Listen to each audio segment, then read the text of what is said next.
This topic, as far as the U.S. government is concerned, is one of the most highly classified matters that the government deals with. I've interviewed dozens of people, read thousands of pages of books, watched a number of documentaries, and still get new information every week. What you'll be hearing in this presentation is a very compact version of what's taking me literally 27, 28 years to learn. 2016, things will start to get bad. Abrupt climate change, the rising ocean. Now what NASA is calling the 10th planet is not the 10th planet we're concerned about. It's the 10th planet that's referred to. I interact with people involved with law enforcement, including the FBI. I was working on a project with a couple of FBI agents, and we're having lunch one day. And we'd gotten to know each other a little bit. And I thought, well, I'll ask this guy the question, what happened with John Kennedy when he was shot? Now, the man I was asking this was not just a run-of-the-mill FBI agent. He was a supervisory level FBI agent. Within a few years of retirement, he's now retired. And I kind of put him in a box because if he told everything he knew, he was jeopardizing his career and his pension. But if he said, John, the Warren report was exactly accurate, then I would know that he was a nutcase because nobody believes the Warren report. So here was his answer. It was a very creative answer. This is from a supervisory level FBI agent regarding the Kennedy assassination. His answer was 2 words, creative forensics. Now, that let me know that he knew. What every person who's looked at it carefully knows is that the Kennedy assassination was not what we've been told it is. A couple of personal things when it comes to secrets and how military intelligence knows about things before they happen. First week of May, 1967. I'm 19 years old. I'm in a military intelligence school, and I got assigned for a Sunday morning, what they call a dining room orderly. My assignment was to be in the officers' mess where they serve breakfast on Sunday morning, stand at parade rest, and whatever the colonels and the majors wanted, if they wanted coffee, I go get it. If they wanted toast, I go get it. Stand there at parade rest, eyes straight ahead, and just wait on the officers. One colonel's talking to another colonel. Now, this is military intelligence school, and these are field grade officers in military intelligence. First week of May, 1967. One colonel says to the other colonel, you know, those Golan Heights are going to break loose any day now. First week of May, 1967. What happened 4 weeks later? The Six-Day War. Yeah, they knew. They knew. Fast forward just a few months, September 1967. Now, I see some folks in here old enough to remember the Tet Offensive of 1968 in Vietnam, end of January 1968, which took place only 2 months after General Westmoreland gave his famous light at the end of the tunnel speech to a joint session of Congress, December 1967, where General Westmoreland told the joint session of Congress that Viet Cong were defeated on the battlefield, can no longer mount a credible offensive. I get to Vietnam in 1967 in September. By the end of September, I knew about the Tet Offensive at the end of January 1968. 4 months before it happened, 5 months before it happened. I knew about it, and I was getting ready for it. Everybody else found out the last week of January 1968. You better betcha, the people in military intelligence, they know about things before they happen. I know about things before they happen, even now, because I've maintained my contacts inside military intelligence. What you're going to learn today is known by the major world governments. I doubt the president of Zimbabwe knows what we're going to talk about, but the heads of England, Canada, United States, Russia, China, they all know, and they're making preparations.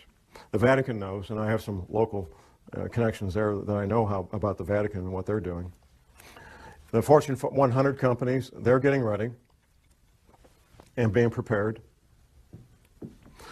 My first-hand awareness began in year 2000. 2 different men, friends of mine, they're both researchers. They approached me and they said, John, there's this thing that's going to happen. We're not sure about the date, but it's going to happen. When it does, there's going to be abrupt climate change. There's going to be 200-mile-an-hour winds. The growing threat of climate change could define the contours of this century more dramatically than any other. But I knew these men well enough that I trusted what they told me, and I went to a confidential source and I said, check this out. I need to find out if this is true. And my confidential source, a friend of mine, he says, "Oh, John, that's silly. That can't be real." But he trusted me and knew me well enough to check it out. He gets back with me a few weeks later, and he says, "John, it's exactly what you said it is. It's coming. It's going to hit us. It's going to hit us hard. And there's going to be 200-mile-an-hour winds. And there's going to be massive tidal waves and earthquakes and all the rest of all the things that you said." That was in the summer of 2000. And what should give us hope that this is a turning point? That this is the moment we finally determined we would save our planet? My research has continued. I've continued to develop my sources and put the whole thing together so I can make this presentation. I've got copies in the lobby that I'll make available for anybody that wants it. It's the Department of Defense study done by a private think tank about abrupt climate change. Now, the Department of Defense spent many thousands of dollars to have this private think tank put this paper together. And I've got a quote from this, and what I've got out here that you can get is the open source unclassified version. The classified version I haven't been able to get my hands on. But here's the first paragraph of that paper by Peter Schwartz and Doug Randall. Recent research, however, suggests that there is a possibility that this gradual global warming could lead to a relatively abrupt slowing of the ocean's thermohaline conveyor, that's the Gulf Stream, ladies and gentlemen, which could lead to harsher winter conditions, sharply reduced soil moisture, and more intense winds in certain regions that currently provide a significant fraction of the world's food production. With inadequate preparation, the result could be a significant drop in the human carrying capacity of the Earth's environment. That means people are going to die. That's what that means. Has anybody seen the film The Day After Tomorrow? Anybody? Okay, a few. There's some science in there and some science fiction. If you haven't seen it, I would urge you to get a copy from the library, borrow a copy, whatever it takes. The opening scene is something, it's a dramatic interpretation of what really did happen, which was Larsen Ice Shelf B breaking away from the Antarctic continent. That really did happen. Very dramatic event. Now, some of the science in there is what will be happening in the future with abrupt climate change. The science fiction in that film is what's going to cause it. And the science fiction is human activity creating CO2 greenhouse gases. That's the science fiction. There's three characters in that movie. They're oceanographers, and they're on a little island off the coast of Scotland. And quite frankly, they could be anywhere because you can do this from your home if you've got internet access. There's buoys out there in the Atlantic that give 24-hour, 7-day-a-week readings of the ocean temperature. And anybody can do this any place. You don't need to be on a little island off the coast of Scotland. So they're sitting there watching the ocean temperatures off the coast of Scotland. And then there's a dramatic drop in temperature on one buoy, then another buoy, and so forth. And what they're watching is the North Atlantic thermohaline conveyor, which is also called the Gulf Stream. From my private sources, I know that in real life, not in Hollywood films, but in real life, PhD oceanographers, 24 hours a day, 7 days a week, are actually doing that on both sides of the Atlantic, and they're very, very concerned. Just a couple of years ago, there was an announcement that the Gulf Stream had slowed down by 30%. My private sources tell me it's been more than that. Now here's the deal. You look at a map of the world and you've got England, Ireland, and Scotland here, and you got Moscow here. They're both the same distance from the North Pole. They're both the same distance from the North Pole. England, Ireland, Scotland, and Moscow. What's the difference? I mean, they rarely see any serious snow in England, Ireland, and Scotland. They don't have furnaces like we do because it doesn't get to be 10 degrees. And they certainly don't have the winters of Moscow, even though they're the same distance from the North Pole. The reason they don't is the Gulf Stream. The Gulf Stream is that ocean of warm water that comes up from the Caribbean, the Gulf of Mexico, up the east coast of the United States, goes over and down past England, Ireland, Scotland, past France, goes on south and makes a big circle. That's the Gulf Stream. That's what gives England, Ireland, and Scotland the very temperate, mild winters that they've always enjoyed. The best PhD oceanographers on the planet know that it's slowing down, and they know it's going to stop. There's some disagreement about when. And because there's some unknowns that they have to try to do some guesswork. But here's what makes the Gulf Stream work. It's the salt content. It's the salinity of the ocean. The salt content of the ocean allows that big engine to pump that water up, go over and come back down and do that big circle of thousands of miles. The salt content is changing because of melting freshwater ice in Greenland and melting freshwater ice in the Antarctic. Now, the melting ice at the North Pole doesn't make any difference because that's floating salt water. So it doesn't make any difference. When it doesn't change the sea levels, it doesn't change the salinity of the ocean. This fresh water being introduced into the ocean is reducing the salinity of the ocean. That's slowing down the Gulf Stream, and at some point, it will stop. 3 years, 5 years, 20 years, I can't tell you when. And the best PhD oceanographers on the planet can't tell you when. They can tell you it's about to happen, though. As I started tracking this matter of abrupt climate change and rising ocean levels, I incorporated into casual conversations with people I knew and came in contact with. I was having lunch one day with a friend of mine. This friend is a veteran of the U.S. Navy Submarine Corps. And I was talking about what would be causing this, because I did pretty quickly learn what would be causing the rising ocean levels and abrupt climate change. And my friend starts telling me what he heard at a classified U.S. Navy briefing. And he went on and on about how the Navy had told everybody in the submarine corps about rising ocean levels and what that would mean and why Navy retirees should consider moving to the Arkansas, Missouri Ozarks, because the Navy was telling, and it's still telling these men, that the Arkansas, Missouri Ozarks are one of the known safe havens when all these events take place. Later that night, I got home and I was thinking about our conversation, and something occurred to me that hadn't occurred to me while the two of us were together. And it occurred to me that we were talking about the same thing. I was talking about the cause, and he was talking about the effect. At that point, I also remembered a map that a patient of my wife's a chiropractor, had brought in and showed my wife back in the mid-'80s, of what North America would look like after the oceans rose to their new levels. Now, at the time, I thought, this lady needs a tinfoil hat real bad. That's the only thing I could think of. It was a beautiful full-color map done by a psychic. But I always remembered the map. I have a very good memory about things that I choose to remember.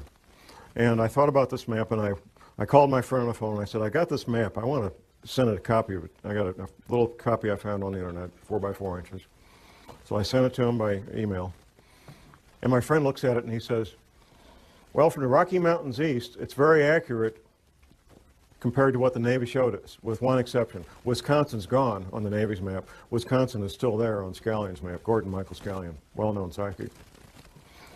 And from the Rocky Mountains west, it's not even close to what the Navy says, not even a little bit close. So I went ahead and ordered a copy of Scallion's map, a full-size version of it, and I get together with my friend, and he goes over the entire coast of the United States, East Coast, Gulf Coast around Florida, down to Texas, West Coast on up to Washington. And he shows me in great detail where the Navy said the new shoreline was going to be. He also told me that the East Coast would take damage up to the Blue Ridge Parkway. Now, the Blue Ridge Parkway runs north-south on the east side of the Appalachian Mountains, about 100 miles from the coast. Now, you have to keep in mind, this is not John Moore. This is U.S. Navy in classified briefings telling these men what would be happening in the future. Since talking to my friend, I've also interviewed 3 more Navy veterans. One was an officer in the submarine corps. Another was an intelligence officer from another service assigned to the submarine corps for a 3-year tour of duty. And the third guy was a Navy veteran. Fourth guy, actually. A friend of mine, he's a college professor, and I was at his college class on international relations giving a presentation on terrorism. The other presenter was this former intelligence officer. So we finish our presentation to college students on terrorism, and we go to a pizza place in Rolla. And there's 4 of us. Myself, I'm sitting here. The retired intelligence officer, his wife sitting next to me. and the intelligence officer himself sitting across from me, and my friend and college professor is right over here. Once I found out that he did a 3-year tour of duty with the Submarine Corps, I knew I had to ask the question. I might never see this man again in my life. I got to ask the question. Now, we haven't talked about rising ocean levels. And this you have to keep in mind, this is a basic tool of investigative work, is interviewing witnesses at different times and different places, interviewing witnesses that don't know each other. You want to get to the heart of a matter, that's the way it's done. You find witnesses who don't know each other that have the same information, and you interview them at different times, different places. So I asked him, tell me what you know about rising ocean levels. His wife sitting next to me, before he can even speak up, his wife sitting next to me says the following. We were on our last duty assignment, and we were at the Pentagon. Now, we've been all over the planet, typical military family, and we had to pick a place to retire. We chose the Arkansas, Missouri Ozarks because of rising ocean levels. I had my answer. I had my answer. We talked about that a little bit more. A few weeks later, I made a lunch appointment with him, and I brought the map with me that I'd revised after going over with the first submarine veteran. I brought it with me. We met at Steak and Shake, had lunch, and I had him revise the map even further, getting a few more details in there. The third submarine veteran, retired submarine officer, he's one of my pistol students. We had lunch and we talked, and he says, John, I signed these non-disclosure agreements. If I tell you what I know, I can lose my pension. I have to be out 5 years before I can tell what I know about rising ocean levels. I've only been out 3 years. I said, well, can you blink your eyes once for yes and twice for no? Then you won't be talking. He says, yeah, I can do that. The retired submarine officer verified what the other 2 submarine veterans had told me earlier. Word for word, detail for detail. And he also, this is the third man who had chosen the Arkansas, Missouri Ozarks for his retirement home. The Prophecy Club, a Christian group out of Topeka, Kansas, they sent me on a nationwide speaking tour in 2005 on this topic. And I'm up in Detroit speaking on this. On one of the breaks, I have a man walk up and introduce himself to me. He says, John, I'm in the insurance industry. And we've wondered for years, us in the insurance industry, why is there such a cluster of retired Navy people in the zip codes of the Arkansas, Missouri Ozarks? Now I know. Now I got my answer. The Navy knows. Another pistol student of mine, retired Navy guy, I said, what's the altitude of your new home? He told me to the foot the altitude of his new home. How many people can do that? Almost nobody. He told me to the foot the altitude of his new home in the Arkansas, Missouri Ozarks. Absolutely he did.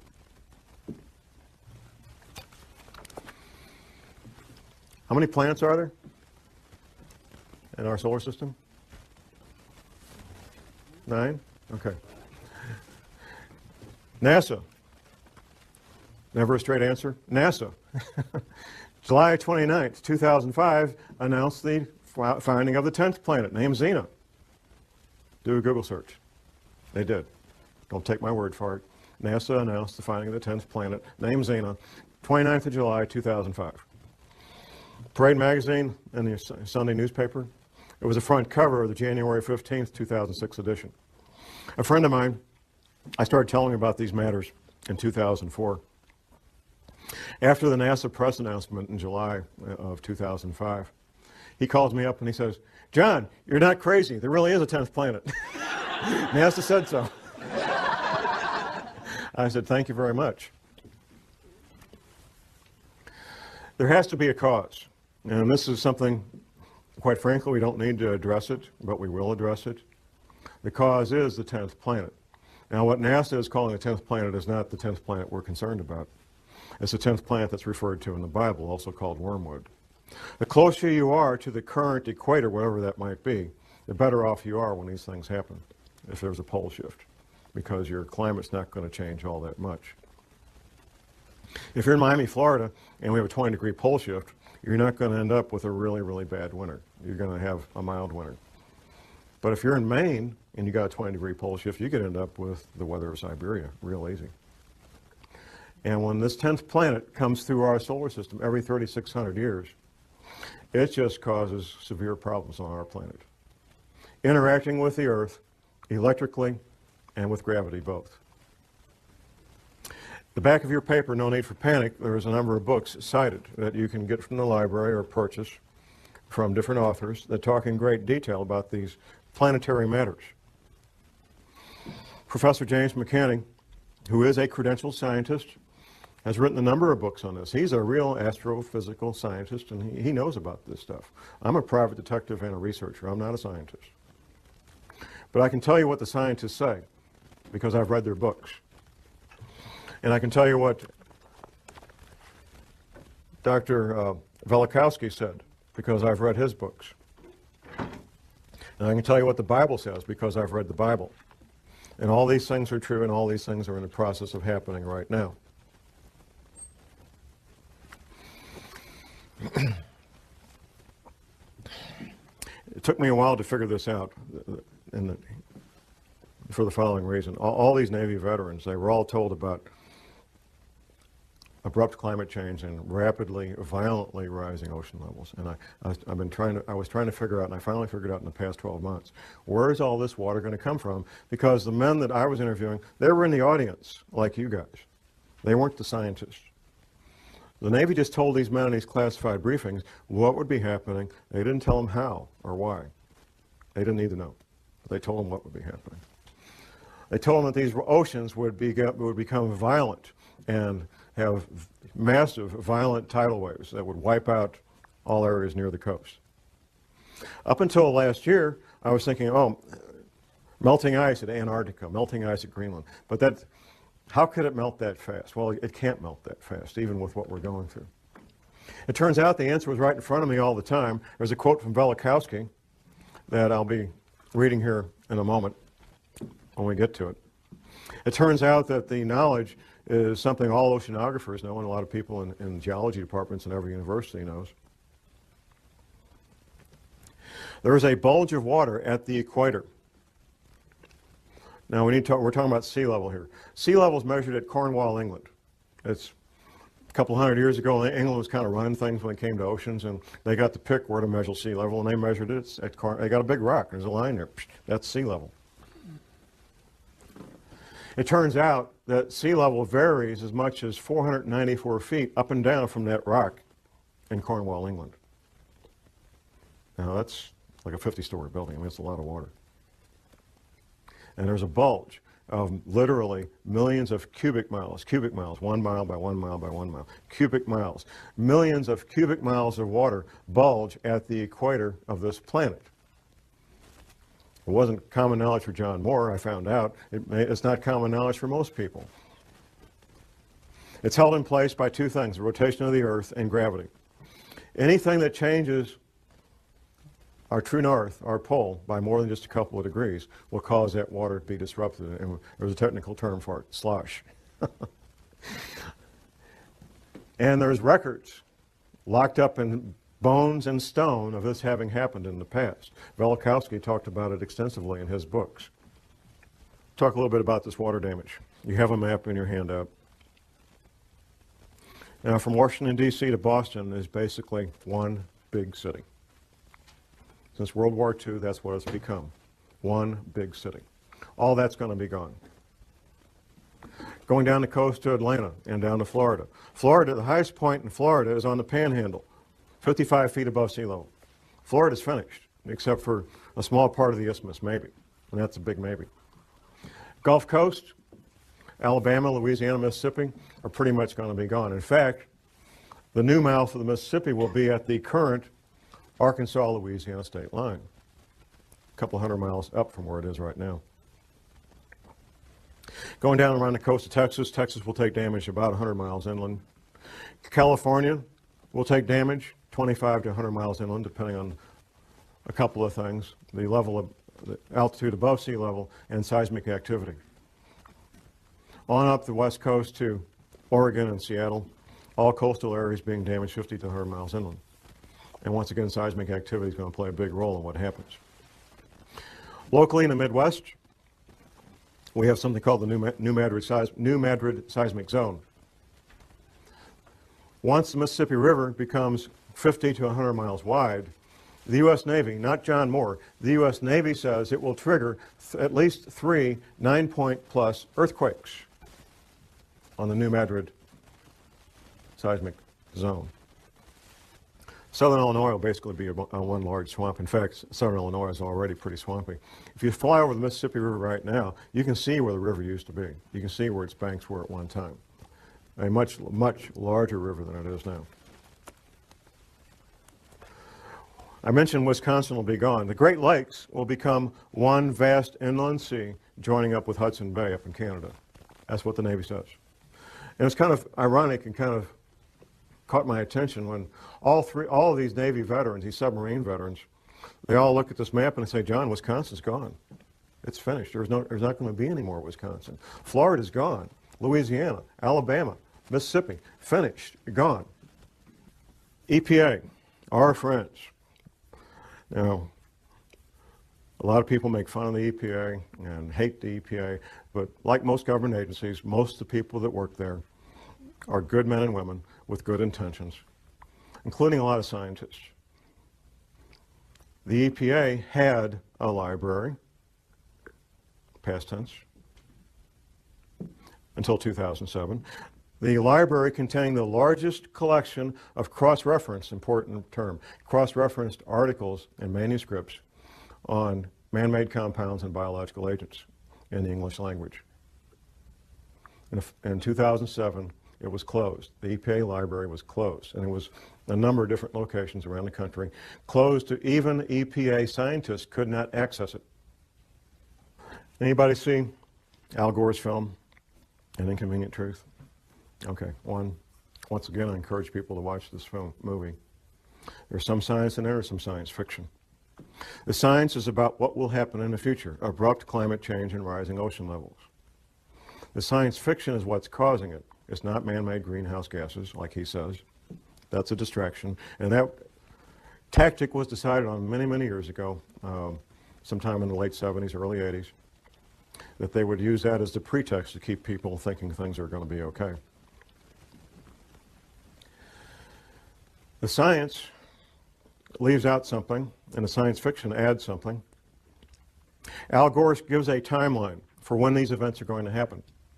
Abrupt climate change and rising ocean levels. The timeline that Al Gore gives in his movie is the same timeline that the federal government gives out through the NASA Goddard Space Flight Institute. Say that fast 10 times. The NASA Goddard Space Flight Institute, which the Queen, Her Majesty, visited last spring when she was in this country, by the way, because she's got taking a sudden interest in science. Jim Hansen is the director of the NASA Goddard Space Flight Institute, and the timeline he puts out and the timeline Al Gore puts out is the exact same timeline, and here it is. It's kind of clever what they did in the movie, the way they said it. But in 2016, things will start to get bad, abrupt climate change and rising ocean levels. Exact same timeline put out by the federal government through NASA. NASA is part of the military, by the way. If you notice these space flight shuttles go up, captain this, lieutenant that, colonel, I mean, it's the military. It's always been the military. That's the official timeline put out by the federal government. Now, the real timeline. I found out through my confidential sources what the real timeline is, and I found out why they're doing what they're doing right now, moving the CIA from Langley, Virginia to Denver right now. These relocations, which you could call evacuations, are due to have everybody who's part of continuity of government planning. It's not all federal employees. If you work for Health and Human Services, you're toast. There's no place waiting for you in Denver. People in the intelligence agencies, people in certain parts of the military, not all the military. The scientists, the engineers, the doctors that they want to have in these shelters when everything breaks loose. That's who's being relocated, that's who's being sent to these shelters. These shelters are literally hundreds of millions of your tax dollars where people can live and work and have hot showers and pizzas and video movies for years without ever leaving the place and be quite comfortable. There's other things that could be happening in the next couple of years. those of us who research these matters and share these concerns, we all know that there's multiple agendas proceeding forward, and that what we sometimes refer to as a New World Order, which will be basically corporations running everything, banks and corporations, they fully expect to come out on the other side of this intact. A fellow radio talk show host from my station, he lives down in Northwest Arkansas, not far from Walmart headquarters. He says, John, I get plain brown envelopes with no return address sent to me from people that work inside there at middle and upper management levels, giving blueprints of the shelters that Walmart's built for their people. They expect to come out on this. Another friend of mine was working with a Catholic group here in St. Louis, and his job was to help set up military-grade radio communications between the Vatican group in St. Louis and the Catholic group in St. Louis, excuse me, and the Vatican. Military-grade two-way communications. We're not talking 10-4 good buddy CB stuff. The real military-grade radio communications. The agendas of the people that control the world, the international bankers and the Fortune 500 and so forth, is to have a planet with far less people on it than there is now, either inadvertently through these earth changes or by design, through World War III, a flu pandemic, or severe economic collapse leading to societal disruption, or all three happening at the same time. These are all matters that could be happening in the not too distant future. I refer to what we're living in right now as phase one. Phase one is where normal commerce takes place. We can have our careers, interact with our families and our social events that we normally do, and life appears to be normal. The powers that be are using phase one to finish their final preparations. This shelter I talked about here at Weldon Springs, Missouri, it took almost twice as long to build it as they anticipated. They kept running into the various problems that any construction project has, but they got it built. And they're using these remaining months to finish up whatever final preparations they need to get their people in place and get moved.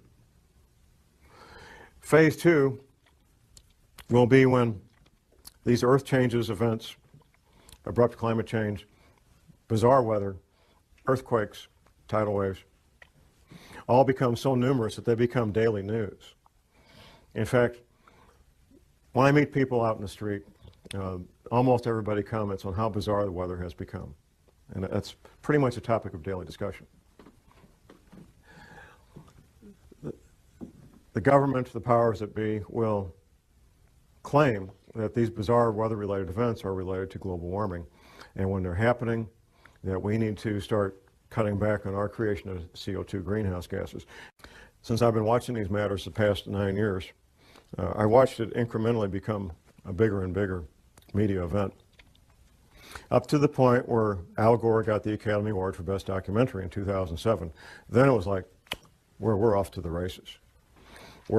Up until that award, or that Academy Award, global warming related news stories was maybe twice a week. That was about what I was seeing.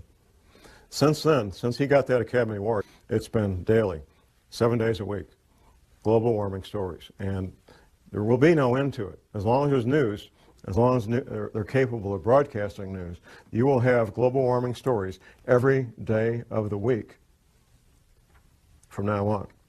As these events become more severe, you're going to hear more and more men with lab coats from NASA talking about global warming being caused by human activity, and that it will be better and everything's going to be okay, so you can go back to your baseball games and go back to work Monday morning.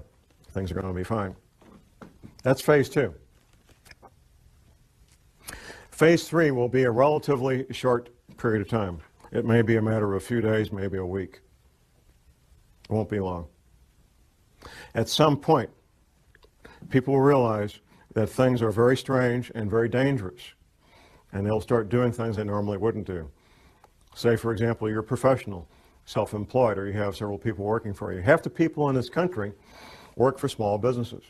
Many of the owners of those businesses are financially well off that they could lock the door and never go back. They love what they do, and that's why they go to work every day. I've heard a number of people tell me, they say, John, the government doesn't want to create panic. That's why they're concealing this. No, the government's not concerned about panic. What the government's concerned about is business owners making very rational, very logical decisions that I'm locking the door and I'm out of here. No panic whatsoever. That's what they're fearful of, because that would shut down the economy if enough of them did it. They want to keep these people in the dark as long as possible.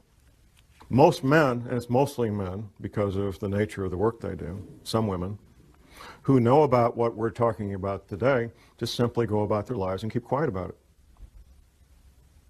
They're not public speakers. They take care of their family, they take care of themselves, and the rest of you are on your own. What I bring to the table is public knowledge of what's a very well-kept secret. Phase 4 will be the end of the world as we know it. Once these oceans come up, the infrastructure that supports normal human activity will be wiped out. Take, for example, shipping, ocean-going ships. The bulky, heavy products of the world, whether it's grain or petroleum products or coal or lumber, is all moved by ship. Ships that go in and out of seaports. When the seaports are underwater, all that stops. It's finished. It's over. That's just one small example of what we're looking at in the future. The housing where 100 million people live will be damaged and or destroyed.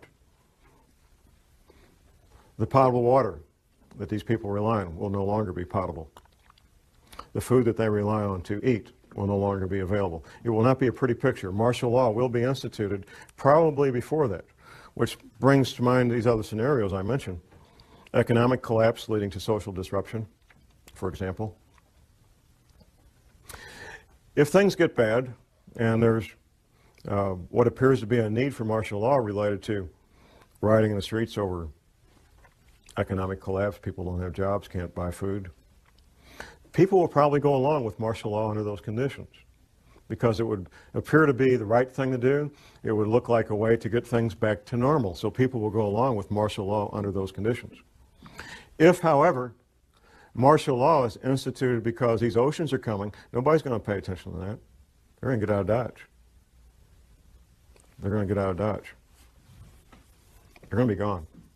And martial law or no martial law, they're going to be gone.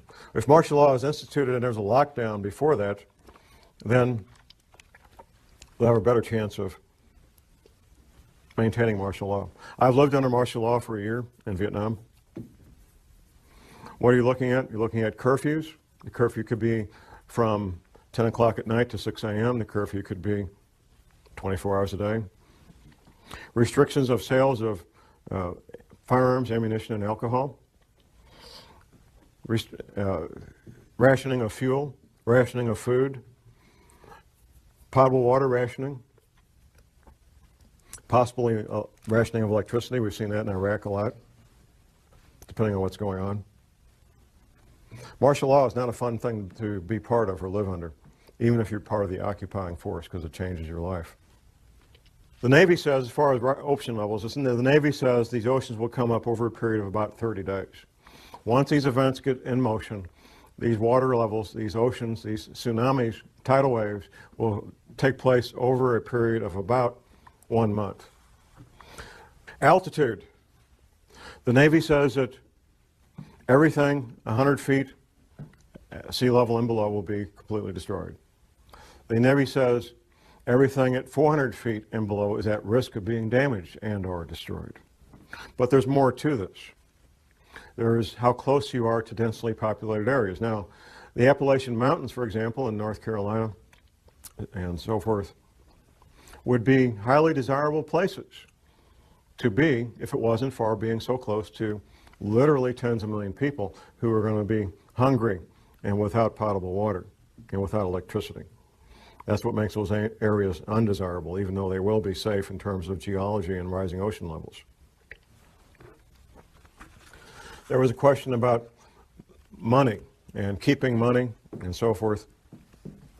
The American dollar is in severe crisis and is at risk of no longer being the reserve currency of choice for the countries and the major banks of the world. Dollars, if you call dollars money, you would be well advised to maybe be looking at something else for money to store up value for future use, possibly gold coins, possibly silver coins, to store up a lot of value in a compact area, compact space. Before, however, I would get gold coins or silver coins, I think I would look at other aspects of preparedness, and that's why I want to focus on the final part of this presentation is preparedness. So let's look at the stepping stones, the building blocks of preparedness. First of all, and most important, is spiritual preparedness. I'm not ashamed to admit that I am a born-again, Bible-believing Christian. I know from interviewing and studying what happened in World War II that our American POWs who were incarcerated in POW camps in World War II, our American POWs who had strong spiritual beliefs were far more likely to survive what went on in his POW camps than those who did not. Eating the same food, having the same medical attention, doing the same work, wearing the same clothes, living in the same buildings. Those who had a strong spiritual foundation were far more likely to survive those conditions. We know that for a fact. It's not my job to tell you what your spiritual beliefs should be. My job is to tell you need to have strong spiritual beliefs, whatever that might be for you. Next comes skills. And there's a lot of skills I'm going to advocate. I'm going to look at my list here so I don't miss any of my list of skills. And I'm going to come back and read you what Dr. Velikowski wrote about what might happen. The skills of a farmer, a gardener. You will be growing your own food. The skills of a paramedic. Now we get so used to, if somebody gets injured, we dial 911, and in a few minutes there's a wonderful shiny ambulance with these highly trained technicians. They got all the stuff they need to save life. In a future where things no longer work like we're used to, you're going to be your own paramedic, or you're going to sit there and watch your loved one bleed to death from a chainsaw accident or whatever it might be. An EMT course is one semester at your local junior college, maybe $100, $200, and you'll know more about emergency medical matters than 99% of the people in this country. One semester at your local junior college. You don't need to worry about passing a test unless you intend to be a paramedic or an EMT. You don't need to worry about taking a test at all. You want to learn the skills, and you want to get a kit equal to your skill level. Now, the paramedic training is three more semesters of college on top of that first one, and then you'll have a skill level almost equal to a medical doctor when it comes to emergency medical treatment. The skills of a ham radio operator. Now, I've been in places, I've been in combat, and I know what it's like not to know what's going on. Being able to instantly and effectively communicate with your friends and loved ones, and we found this out during Hurricane Katrina, two-way radio communication that you control could mean the difference between life and death. In Hurricane Katrina, it was a matter of life and death for many people. The ability to communicate with their loved ones, let them know they were okay, ask for help, or be able to give help. The skills of a backpacker, being able to carry everything you need on your back, your shelter, your clothing, your hygiene needs. Being able to clean yourself out in the field, prepare food out in the field, and do so in a manner that doesn't make you sick. Being able to take water out of a stream and filter it so you can drink it without getting sick. All the things that a backpacker knows, the skills of a soldier. In a severe crisis, like Hurricane Katrina, for example, you're your own cop, you're your own soldier, or nobody's protected. That's what it comes down to. You become your own soldier, you become your own police officer, and you protect your loved ones because of these skills that you learn. Animal husbandry. In a severe long-term crisis, having goats and sheep and chickens and ducks and rabbits can mean the difference between a fairly good and healthy diet and one that's terribly lacking in protein. It's extremely difficult to get the protein you need from an all-vegetable diet. Extremely difficult. The skills of a carpenter, of an electrician, of a plumber. Things that we may call up a professional to do now, you will be on your own to make these repairs. The skills of an automobile mechanic. All these skills take years to learn, and you can't learn them out of a book, at least not and be very effective. There's some things you can learn out of a book, but without practical application, you're just guessing on how this stuff works.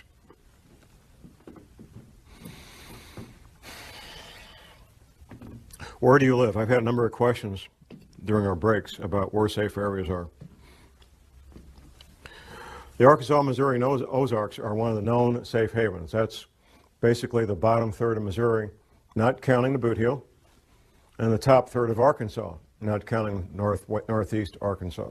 That flat area where they grow rice. That's not considered part of the Ozarks. It has altitude. It's well above sea level, averaging 800 to 1,000 feet above sea level, some places a little lower, some places a little higher.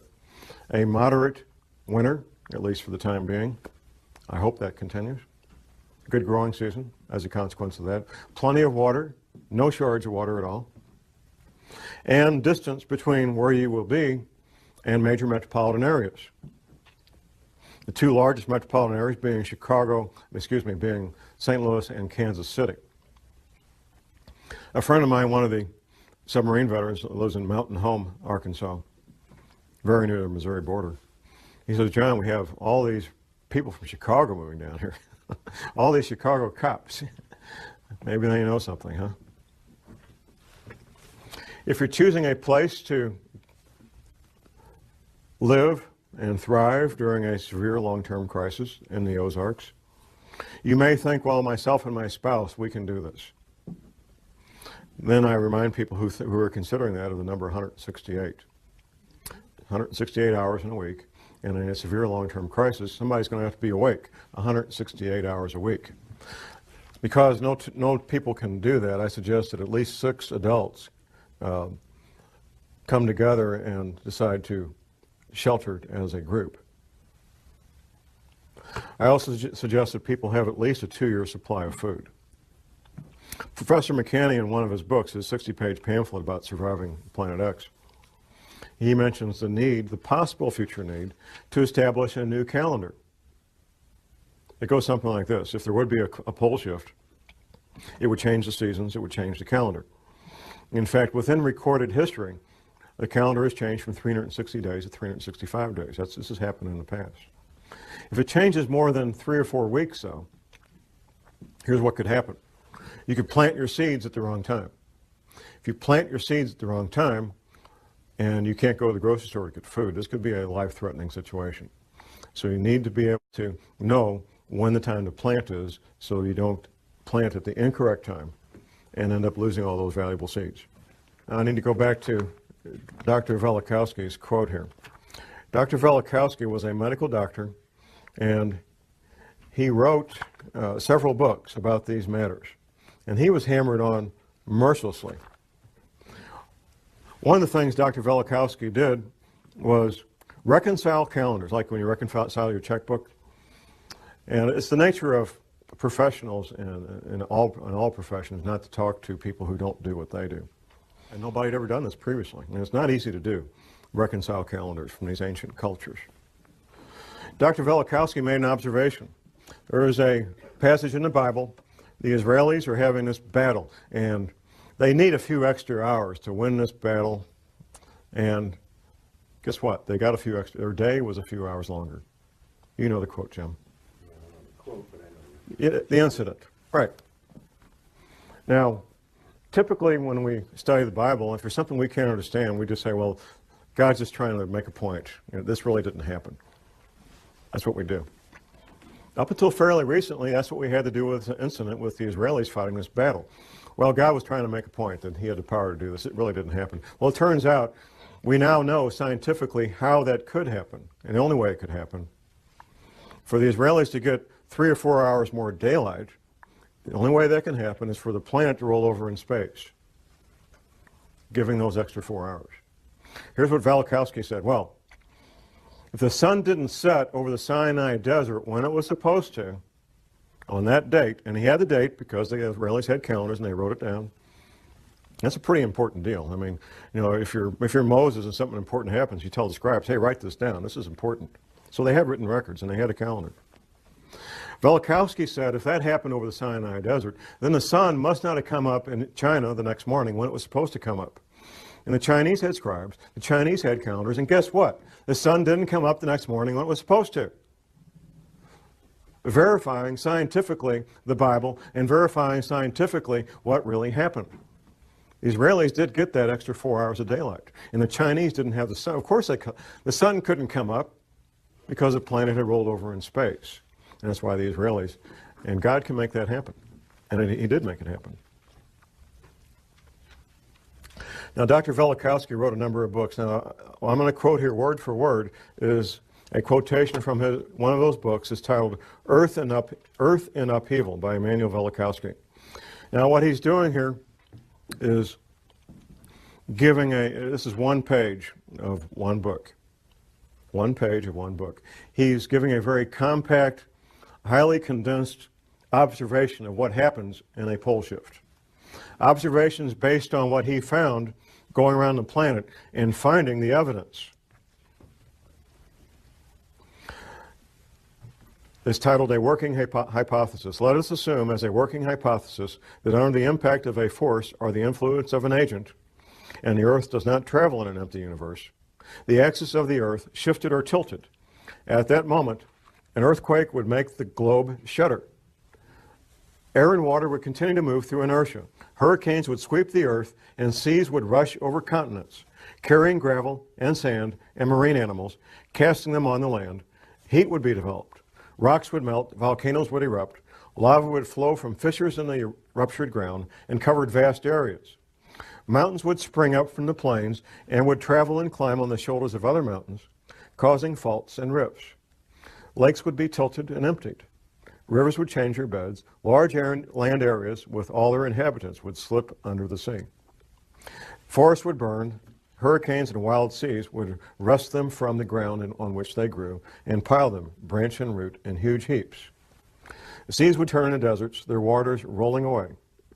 And if a change in the velocity of the Earth's rotation, slowing it down, should accompany the shifting of the axis, the water confined to the equatorial oceans by centrifugal force would retreat to the poles, and high tides and hurricanes would rush from pole to pole, carrying reindeer and seals to the tropics and desert lines into the Arctic. Moving from the equator up and down the mountain ridges of the Himalayas and down the African jungles, and crumbled rocks torn from splintering mountains would be scattered over large distances. And herds of animals would be washed from the plains of Siberia. The shifting of the axis would also change the climate of every place, leaving corals in Newfoundland and elephants in Alaska, fig trees in northern Greenland, and luxuriant forests in Antarctica. In the event of a rapid shift of the axis, many species and genera of animals on land and in the sea would be destroyed, and civilizations, if any, would be reduced to ruins. It paints a pretty bleak picture, and hopefully that won't be what we're in for. I can't stand here and prognosticate exactly what we're in for. I can tell you for a fact that the federal government has been spending hundreds of millions of your tax dollars getting ready for this since at least 1979. At least. That the Fortune 100 companies, or at least many of them, I don't know which ones, but many of them know about this. The major governments know about this and are making preparations. China and Russia both know about this and are taking what precautions they think are important and need to be done. There's a lot of people and a lot of entities that know about this. I don't know what else I can tell you. I've answered every question that I'm aware of. My passion is to help people be safe. I've seen the consequences of not being prepared. I've seen violent death firsthand. I've smelled the bombs. I've seen the bleeding bodies. I've heard the screams of the people dying in agony. And it's not a fun place to be. My passion is to see people be safe. And I'll do anything I can to help people be safe and be prepared. That's my passion. That's why I'm up here doing this. And with that, I will ask that God bless you all and that God bless this country. And thank you very much.